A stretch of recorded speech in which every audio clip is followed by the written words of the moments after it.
Good morning students, myself Sam Patel. Today we are going to start part 2 of chapter number 10, respiration in organisms.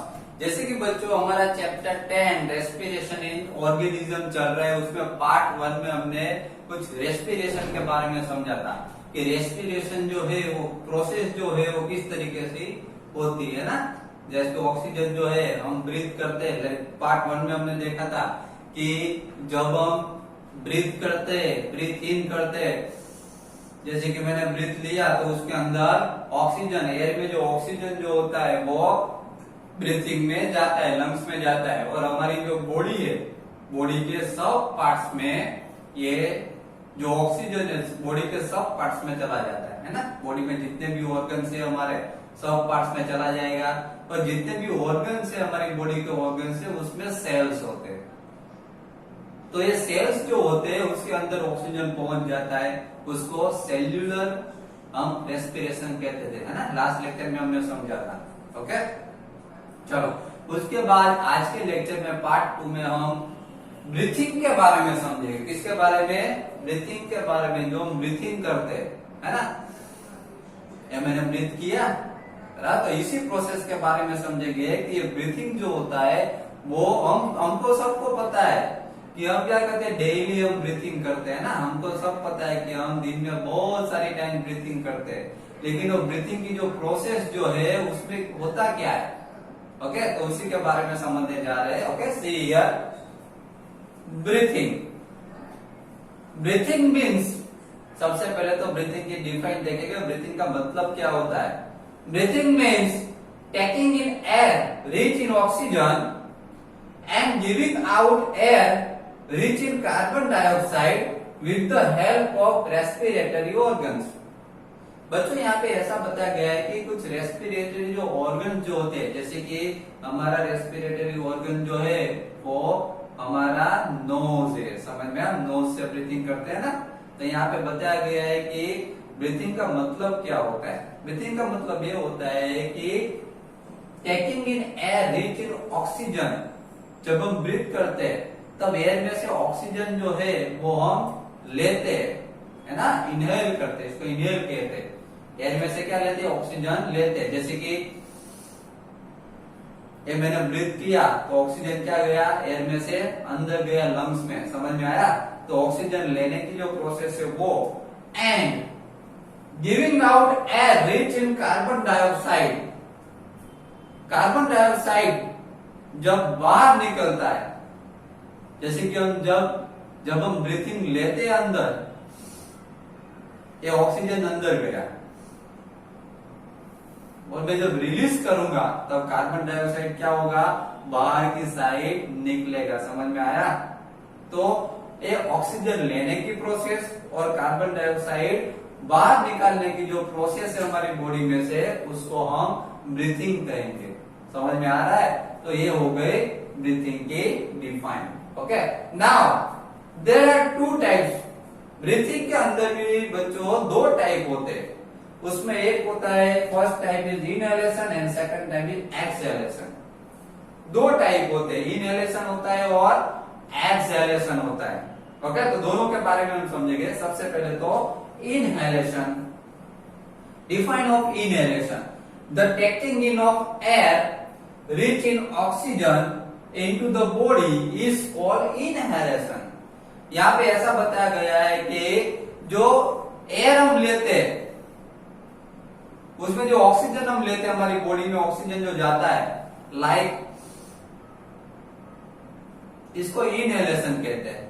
जैसे कि मैंने breathe किया तो oxygen, air में जो oxygen था वो मेरी बॉडी में गया, समझ में आया। तो इस प्रोसेस को इनहेलेशन कहा जाता है। बस इतना ही, समझ में आया। तो ये जो प्रोसेस है ऑक्सीजन को हमारी बॉडी में डालने की थ्रू द नॉस्ट्रिल्स, समझ में आया। हमारे लंग्स में जाता है ऑक्सीजन और वहां से सभी पार्ट्स में पहुंच जाता है। तो इतनी प्रोसेस को, ऑक्सीजन को हमारी बॉडी में इन्वॉल्व होने की प्रोसेस को इनहेलेशन कहा जाता है। ओके, उसके बाद एक्सहेलेशन। उसके बाद क्या आएगा, एक्सहेलेशन। एक्सहेलेशन क्या होता है, the giving out of air rich in carbon dioxide is known as exhalation. Exhalation की डिफाइन ऐसी दी गई, एक्सहेलेशन होता क्या है कि जो ऑक्सीजन जो हम अंदर लेते हैं उसको इनहेलेशन कहते हैं। अभी मैंने ऑक्सीजन ब्रीथ किया, बाद में वो एयर को जब मैं रिलीज करूंगा तो उसमें मेरी बॉडी में से, हमारी बॉडी में से कार्बन डाइऑक्साइड बाहर निकलेगा। उस प्रोसेस को एक्सहेलेशन कहा जाता है। ओके, लाइक ये हो गया इनहेलेशन, मैंने ब्रीथ लिया। ओके ओके, देन बाद में जब मैं एयर को जब रिलीज करूंगा मेरी बॉडी में से, तब उसके साथ कार्बन डाइऑक्साइड बाहर निकलेगा, उसको एक्सहेलेशन कहा जाता है। समझ में आया? तो दो डिफाइन के बारे में हमने समझा, दोनों डिफाइन के बारे में समझा कि फर्स्ट डिफाइन जो थी वो इनहेलेशन की थी और दूसरी जो डिफाइन थी वो एक्सहेलेशन की थी। समझ में आया? दोनों डिफाइन के बारे में हमने समझ लिया डिटेल में। एक बार फिर से मैं आपको समझा दूं कि ब्रीथिंग की जो प्रोसेस होती है उसमें मेनली ये दो टाइप होते हैं, इनहेलेशन एंड एक्सहेलेशन। जब आप ब्रीथ करते हैं, बराबर, जैसे कि मैंने ब्रीथ किया, जब आप ब्रीथ करते हैं तब एयर में से हम ऑक्सीजन हमारी बॉडी के अंदर जाता है, उस प्रोसेस को इनहेलेशन कहा जाएगा। Okay, then the giving out of air rich in carbon dioxide is known as exhalation. और जब मैंने इनहेलेशन किया, बाद में जब मैं एयर को रिलीज करूंगा तब मेरी बॉडी में से जो एयर निकलेगी उसमें से कार्बन डाइऑक्साइड मेरी बॉडी में से बाहर जाएगा। समझ में आया? मेरी मीन्स हमारी बॉडी में से। ओके, तो उसको एक्सहेलेशन कहा जाता है। तो इनहेलेशन एंड एक्सहेलेशन की दोनों प्रोसेस, ब्रीथिंग का मतलब भी होता है इनहेलेशन एंड एक्सहेलेशन, दोनों होना चाहिए। इन भी होना चाहिए, ऑक्सीजन इन भी होना चाहिए और कार्बन डाइऑक्साइड बाहर आउट भी जाना चाहिए। समझ में आया? इस प्रोसेस को, पूरे प्रोसेस को ब्रीथिंग कहा जाता है। Okay, then it is continuous process which goes on all the times and throughout the life of an organism. बच्चों यहाँ पे ऐसा बताया गया है कि ये जो प्रोसेस है वो कंटिन्यूअस प्रोसेस है, all the time. All the time हम ब्रीथिंग करते ही रहते हैं, इनहेलेशन बराबर एक्सहेलेशन पूरे दिन में हम बहुत टाइम्स करते हैं, बहुत बार हम करते हैं। आप भी करते हो, मैं भी करता हूँ, सब एनिमल्स भी करते हैं, जितने भी लिविंग ऑर्गेनिज्म है सब ब्रीथिंग करते हैं, है ना? पूरे दिन में कई बार ब्रीथिंग करते हैं। And throughout the life of an organism, और ऑर्गेनिज्म जो होते हैं वो पूरी लाइफ, जितने भी लिविंग ऑर्गेनिज्म होते हैं पूरी लाइफ ब्रीथिंग करते हैं ना हम ब्रीथिंग। हम ब्रीथिंग के बिना रह सकते हैं? अगर हमने समझ लो कि 1 मिनट या 2 मिनट मैंने ब्रीथिंग नहीं किया तो क्या मैं ब्रीथिंग के बिना रह सकता हूँ? नहीं, हम ब्रीथिंग किए बिना नहीं रह सकते। ब्रीथिंग की जो प्रोसेस हो वो हमारी बॉडी के लिए बहुत इंपॉर्टेंट है और ब्रीथिंग हमें करना ही पड़ता है। अगर ना चाहे तो भी हम ब्रीथिंग कर लेते हैं, है ना? ये नेचुरली प्रोसेस है, ऑटोमेटिकली हम ब्रीथिंग करते ही रहते हैं, हमें पता नहीं है लेकिन ब्रीथिंग चालू ही है। समझ में आया? तो ब्रीथिंग बहुत ही इंपॉर्टेंट प्रोसेस है। ओके, अगर हम ब्रीथिंग नहीं करेंगे तो हम जिंदा नहीं रह सकते। ब्रीथिंग बहुत ही इंपॉर्टेंट है। Then now breathing rate.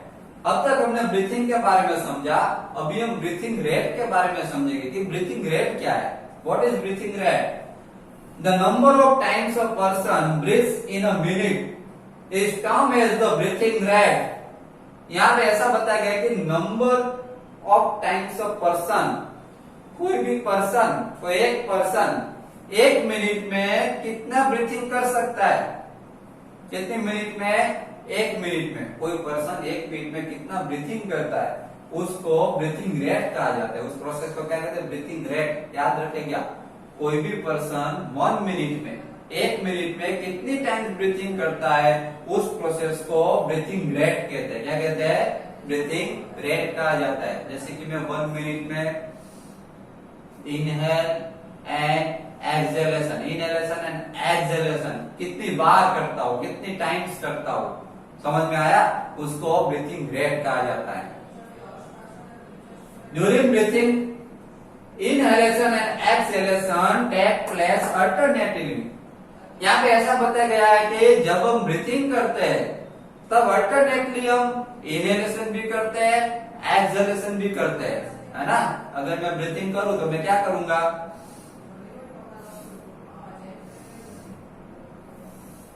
इस तरीके से हम ब्रीथिंग करेंगे ना, इनहेल भी होगा और एक्सहेल भी होगा, इनहेलेशन और एक्सहेलेशन की दोनों की प्रोसेस उसमें इन्वॉल्व हो जाती है ब्रीथिंग में।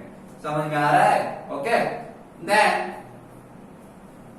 Now a breath means one inhalation plus one exhalation.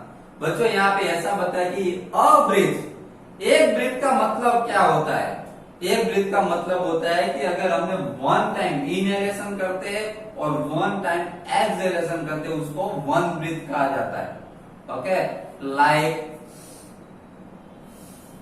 ये हो गया वन ब्रीथ। समझ में आया? एक बार मैंने इनहेल किया, एक बार एक्सहेलेशन किया। समझ में आ गया? वन टाइम इनहेलेशन करो, वन टाइम एक्सहेलेशन करो, इस प्रोसेस को अ ब्रीथ, एक ब्रीथ कहा जाता है। ओके, तो इस तरीके से 1 मिनट में आप कितनी टाइम ब्रीथिंग कर सकते हो वो आप चेक कर लो। Okay, you must have realized that whenever a person needs extra energy, he or she breathes faster. देखो बच्चों, जब हमें कोई एक्स्ट्रा एनर्जी की जरूरत पड़ती है, याद रखिएगा, जब हमें एक्स्ट्रा एनर्जी की जरूरत पड़ती है तब हमारे ब्रीथिंग जो होते हैं वो फास्ट हो जाते हैं। जैसे कि समझ लो कि अभी मैं नॉर्मल पोजीशन में हूँ, अभी मैं आपको टीच कर रहा हूँ, समझ में, अभी मैं नॉर्मल पोजीशन में हूँ, तो मेरे जो ब्रीथिंग जो रेट होगा वो स्लो होगा। मैं अभी ब्रीथिंग नॉर्मल ब्रीथिंग करता रहूंगा, मेरी बॉडी में अभी नॉर्मल ब्रीथिंग चल रहा है। लेकिन अगर मैं रनिंग करने लगू, एकदम फास्ट रनिंग करने लगू, तो मेरे जो ब्रीथिंग जो है, मुझे ज्यादा एनर्जी चाहिए, जिसकी वजह से मेरे जो ब्रीथिंग रेट है वो फास्ट हो जाएंगे। क्या हो जाएंगे? फास्ट हो जाएगा। समझ में आया? इसके लिए ज्यादा एनर्जी चाहिए, इसलिए ब्रीथिंग रेट फास्ट हो जाते हैं। As a result more oxygen is supplied to our cells. इससे क्या होगा कि हमें ज्यादा एनर्जी चाहिए, ब्रीथ फास्ट, तो ब्रीथ हमारे क्या हो जाएंगे? फास्ट हो जाएगा। आपने भी ये फील किया होगा कि जब आप नॉर्मल पोजीशन में होते हैं तब आप स्लो ब्रीथिंग करते हो, लेकिन जब आप कोई स्पोर्ट्स में होते हो, आप क्रिकेट के लिए समझ लो कि आप क्रिकेट खेल रहे हो, जब आप रन भागते हो, बराबर, बहुत सारे रन आपने भागे, तो आप तब आपका ब्रीथिंग रेट क्या हो जाता है? फास्ट हो जाता है, आप फास्ट ब्रीथिंग करते हो। जब आप रनिंग करते हो तब आप नॉर्मल पोजीशन में नहीं होते, तब आपके जो ब्रीथिंग रेट है वो फास्ट हो जाता है, होता है ना, ये आपने भी फील किया होगा। तो जब ब्रीथिंग रेट फास्ट हो जाता है तब क्या होता है? As a result more oxygen is supplied to our cells. तब क्या हो जाता है कि तब हम फास्ट जब ब्रीथ करते हैं तो हमारी बॉडी में ज्यादा ऑक्सीजन मिलता है, हमारे जो सेल्स होते हैं उसको ज्यादा ऑक्सीजन चाहिए, तो उसमें ज्यादा ऑक्सीजन मिलता है हमारे सेल्स को। समझ में आया? Okay, then it speeds up the break down of food. इसलिए जो ये जो सेल्स जो होते हैं उसमें जो ऑक्सीजन मिलता है, आपको पता है कि ऑक्सीजन क्या करता है, सेल्स में जब ऑक्सीजन पहुंच जाता है तब सेल्स में उसका काम क्या होता है ऑक्सीजन का, कि वो फूड को ब्रेक डाउन करता है। समझ में आया? तो ज्यादा ऑक्सीजन मिलेगा तो फूड जो है वो फास्ट ब्रेक डाउन होगा। समझ में आया? Okay, then and more energy is release, और ज्यादा एनर्जी रिलीज होगी। Does this explain why do we feel hungry after a physical activity? तो यहाँ से आपको पता चल गया होगा कि जब हम फिजिकल एक्टिविटी करते हैं, जब हम स्पोर्ट करते हैं, है ना, कोई भी फिजिकल एक्टिविटी करते हैं, तब हम ज्यादा हंग्री फील क्यों करते हैं, तब हमें ज्यादा भूख क्यों लगती है? तो इसी प्रोसेस में ज्यादा भूख लगती है, क्योंकि हम जब फिजिकल एक्टिविटी करते हैं तब हमारा जो ब्रीथिंग रेट है, जो हमारी ब्रीथिंग करने की जो प्रोसेस जो होती है वो फास्ट हो जाती है, क्योंकि हमें ज्यादा एनर्जी चाहिए, है ना, तो हमारी ब्रीथिंग की प्रोसेस फास्ट हो जाएगी, जिसकी वजह से हमें जो हमारे जो सेल्स है उसको ऑक्सीजन ज्यादा मिलेगा। ब्रीथिंग रेट फास्ट हो, हम ब्रीथ करें, क्योंकि ब्रीथ में तो हम क्या करते हैं, ऑक्सीजन इनहेल करते हैं ना, तो ऑक्सीजन इनहेल करते हैं, ब्रीथिंग रेट हमारा फास्ट हो जाएगा, ब्रीथिंग करने की प्रोसेस फास्ट हो जाएगी, तो ऑक्सीजन हमको ज्यादा मिलेगा, तो हमारे सेल्स में ऑक्सीजन ज्यादा पहुंचेगा। और आपको पता है कि सेल्स में जब ऑक्सीजन पहुंच जाता है तो ऑक्सीजन का काम क्या होता है, ऑक्सीजन जो है वो ब्रेक डाउन ऑफ फूड को क्या करता है, ब्रेक डाउन करता है। तो ज्यादा ऑक्सीजन मिलेगा तो फूड की जो ब्रेक डाउन की जो प्रोसेस है वो भी फास्ट हो जाएगी। समझ में आया? तो ब्रेक डाउन की जो प्रोसेस फास्ट हो गई, ब्रेक डाउन की प्रोसेस जो है वो फास्ट हो जाएगी, तो मोर एनर्जी इज रिलीज, तो ज्यादा एनर्जी रिलीज होगी।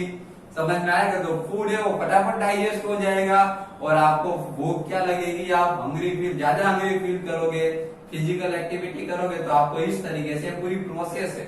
समझ में आ रहा है? इसलिए आप ज्यादा हंग्री फील करते हो, आपको भूख ज्यादा लगती है। समझ में आ गया?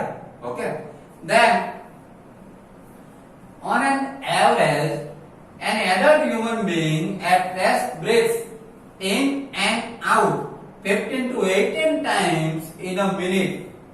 On an average, यहाँ पे एक एवरेज दिखाई गई है कि जो एडल्ट जो होते हैं, है ना, जैसे कि मेरे जितने जो एडल्ट जो होते हैं, जो एडल्ट ह्यूमन बीइंग जो होते हैं, उसकी जो ब्रीथिंग की जो प्रोसेस होती है वो 1 मिनट में 15 टू 18 टाइम्स ब्रीथिंग कर सकते हैं।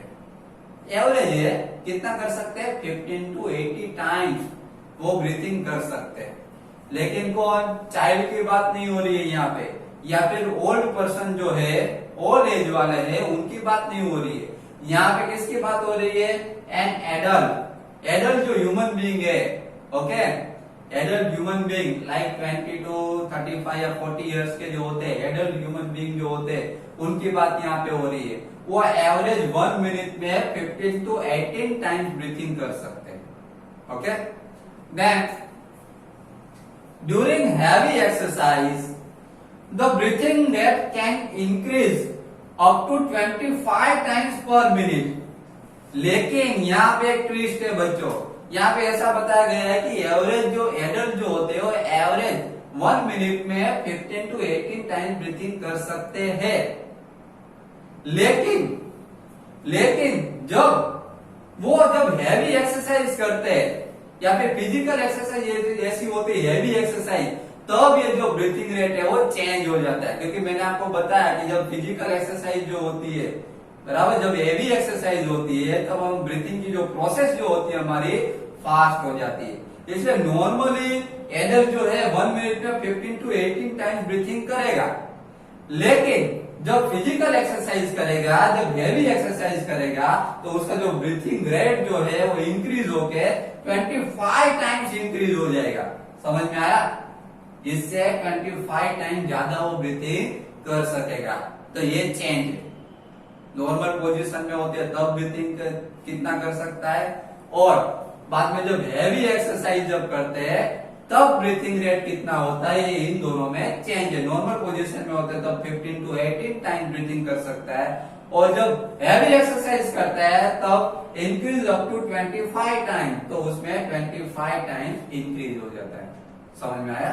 Okay, now while we exercise not only do we breathe fast, we also take deep breaths and thus inhale more oxygen.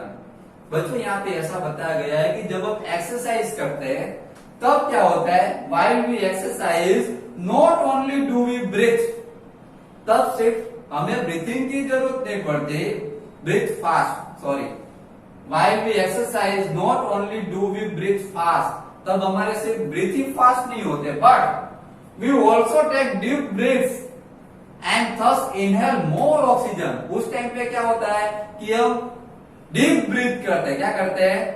जब हम हैवी एक्सरसाइज करते हैं तब हम डीप ब्रीथ करने लगते हैं, और जब हम डीप ब्रीथ करते हैं तब हमारे जो इनहेल जो होता है, हमारी जो इनहेल की जो प्रोसेस जो होती है उसमें ऑक्सीजन हमको ज्यादा मिलता है। समझ में आ रहा है?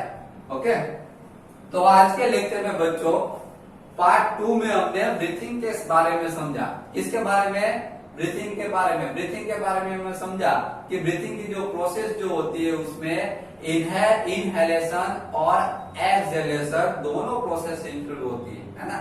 इनहेलेशन का मतलब होता है कि जब ऑक्सीजन जो होता है, जब हम ब्रीथिंग करते हैं तब एयर में मेनली हमारे ब्रीथिंग जो होता है तब इनहेल करते हैं ऑक्सीजन। इनहेल का मतलब ये होता है कि ऑक्सीजन इन करना हमारी बॉडी के अंदर, है ना। तो जब हमारी बॉडी के अंदर ऑक्सीजन इन होता है उस प्रोसेस को इनहेलेशन कहते हैं, और हमारी बॉडी में से जब हम एयर को रिलीज करते हैं तब कार्बन डाइऑक्साइड हमारी बॉडी में से बाहर निकलता है, उस प्रोसेस को हम एक्सहेलेशन कहते हैं। समझ में आ रहा है? ओके। बाद में हमने ब्रीथिंग रेट के बारे में समझा कि एडल्ट पर्सन जो होते हैं वो वन टाइम में, एडल्ट पर्सन की बात हुई है तो वन टाइम मीन्स 1 मिनट में वो 15 to 18 टाइम्स ब्रीथिंग कर सकते हैं। लेकिन जब हैवी एक्सरसाइज की बात आती है, जब फिजिकल एक्सरसाइज की बात आती है तो ब्रीथिंग रेट जो है वो फास्ट हो जाता है। ओके, तो बस बच्चों आज के लेक्चर में पार्ट 2 में बस इतना ही। अब इसके आगे के जो पॉइंट्स है, आगे के जो टॉपिक्स है वो हम पार्ट 3 में समझेंगे। ओके।